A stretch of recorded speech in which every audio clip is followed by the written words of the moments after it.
Welcome back to my channel friendship with physics. आज हम बात करने वाले हैं आइंस्टीन के इक्वेशन पे कि आइंस्टीन का इक्वेशन कहता क्या है। आपको पता है कि E इक्वल टू होता है mc², जहाँ पर E एनर्जी को बताता है, m जो है वो मास को बताता है और जो c जो है वो स्पीड ऑफ लाइट को बताता है। तो इस इक्वेशन का मतलब क्या है, तो आज से बहुत साल पहले या कह सकते हो कि लोगों के अंदर ये धारणाएँ थी कि जो एनर्जी है और जो मास है वो दोनों अलग अलग है। लेकिन आइंस्टीन ने ये बताया कि जो एनर्जी है और जो मास है दोनों एक ही सिक्के के पहलू हैं। इसका मतलब ये है कि एनर्जी को हम मास में कन्वर्ट कर सकते हैं और मास को हम एनर्जी में भी कन्वर्ट कर सकते हैं।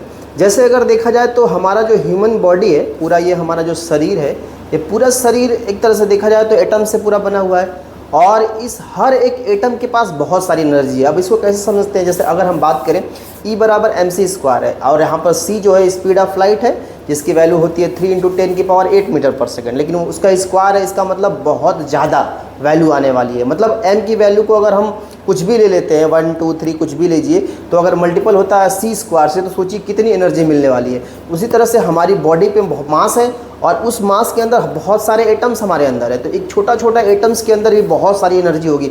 इसका मतलब ये हुआ कि अगर इस पूरी बॉडी को अगर एटम में बदल के अगर एनर्जी में बदला जाए तो कई सारे शहरों को हम बिजली सप्लाई कर सकते हैं। ये आइंस्टीन के इक्वेशन के द्वारा कुछ कुछ बातें समझ में आई थी।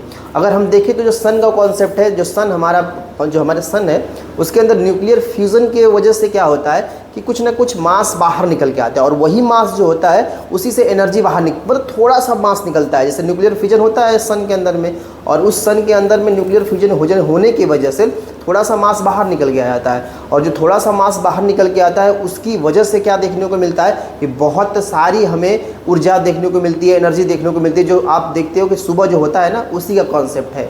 तो कहने का मतलब ये है कि इस आइंस्टीन के इक्वेशन ने पूरे ब्रह्मांड की संरचना को ही बदल दिया। तारे जो हमारे स्टार हैं वो भी इसी एनर्जी पे काम करते हैं। तो अगर इस इक्वेशन को अगर हम दैनिक जीवन में देखें कि दैनिक जीवन में इस इक्वेशन का क्या काम है, तो कहा जा रहा है इसमें कि सिंपल सी बात है कि हमारा शरीर जो है बहुत सारे एटम से बना हुआ है।